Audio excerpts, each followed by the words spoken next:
سکھر سے رحمت اللہ بروڑ کی خبر کے مطابق آل حکمہ کانفرنس سکھر میں منعقدہ ممتاز شخصیات کی شرکت طب یونانی سے وابستہ ممتاز حکمہ کرام اور معزز شخصیات نے بھرپور شرکت کی۔ صدر پاکستان یونانی حکیم محمد احمد سلیمی مہمان خصوصی تھے۔ تفصیلات کے مطابق سکھر کے ایک نجی ہال میں آل حکمہ کانفرنس تقریب تقسیم ایوارڈز نہایت باوقار انداز میں منعقد ہوئے، جس میں طب یونانی سے وابستہ ممتاز حکمہ کرام اور معزز شخصیات نے بھرپور شرکت کی۔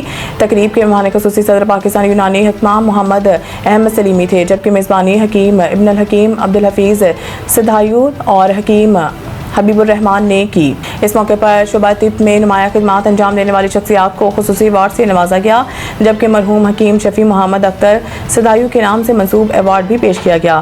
تقریب میں مختار احمد برکاتی، حکیم محمد ابراہیم، سردار زبیر احمد سلنگی، طیبہ عائشہ، طیبہ سائرہ رحمان، طیبہ سائمہ اور جاوید اقبال سمیت دیگر افراد نے شرکت کی۔ مہمانوں کو شیلڈز، اجرک اور ٹوپیوں کے تحائف بھی پیش کیے گئے۔ مقررین نے اپنے خطاب میں طب یونانی کی اہمیت، اس کے فروغ اور جدید تقاضوں سے ہم آہنگ کرنے پر زور دیا، جبکہ اختتام پر مہمانوں کے اعزاز میں پرتکلف لنچ بھی دیا گیا۔